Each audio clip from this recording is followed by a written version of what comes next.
എല്ലാവരും സുഖമെന്ന് വിശ്വസിക്കുന്നു. വിനൂസ് ഫാമിലിയിലേക്ക് എല്ലാവർക്കും സ്വാഗതം. നമ്മളിപ്പോൾ ഒരു പിക്കിൾ ഉണ്ടാക്കാൻ പോവാണ്. കുറച്ച് ചെമ്മീനും കുറച്ച് ചേറുമീൻ്റെയും പിക്കിൾ ഉണ്ടാക്കാൻ പോവാണ്. അപ്പോൾ നമ്മൾ പിക്കിൾ ഉണ്ടാക്കാനുള്ള സാധനം നിങ്ങളെ പരിചയപ്പെടുത്താം. ഓക്കെ, നമ്മളിപ്പോൾ ചെമ്മീൻ മാരിനേഷൻ ചെയ്യാൻ വേണ്ടി അതിനകത്ത് നമുക്ക് മുളക് പൊടി, ഉപ്പ്, മഞ്ഞൾപ്പൊടി കൊണ്ട് ഇട്ടിട്ട് നമ്മൾ ശരിക്കും മിക്സ് ചെയ്ത് മാരിനേഷൻ ചെയ്ത് വെക്കുന്നു. ഒരു അരമണിക്കൂർ നമ്മൾ വെയിറ്റ് ചെയ്യണം. അത് കഴിഞ്ഞ് നമ്മൾ എണ്ണ അടുപ്പത്ത് വെച്ചതിന് ശേഷം ഇതിനെ ഫ്രൈ ചെയ്തെടുക്കുകയാണ്.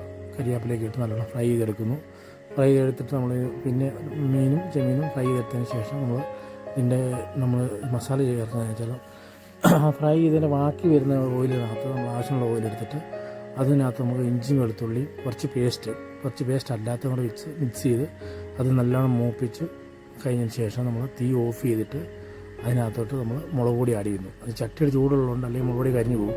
ചട്ടിയുടെ ചൂടുള്ളതുകൊണ്ട് അതിനകത്ത് നല്ലോണം മുളക് പൊടി മൂപ്പിച്ചെടുക്കുന്നു. പിന്നെ കായപ്പൊടി ആക്കുന്നു. മുളക് പൊടി, കായപ്പൊടി, ഇഞ്ചി, വെളുത്തുള്ളി പേസ്റ്റ്, കരിയാപ്പില ആവശ്യത്തിന് ഇത്രയിട്ട് നമ്മൾ പിക്കിൾ ആവശ്യമുള്ള ഉപ്പും ചേർത്ത് നമ്മൾ പിക്കിൾ റെഡിയാക്കി എടുക്കുന്നു.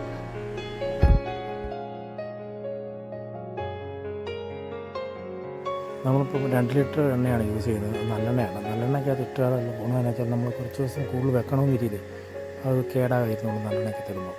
അപ്പോൾ ഇത് 2 മീനും നമ്മൾ നല്ലെണ്ണയ്ക്കകത്താണ് ഫ്രൈ ചെയ്തിട്ട് പിക്കിളിടുന്നത്.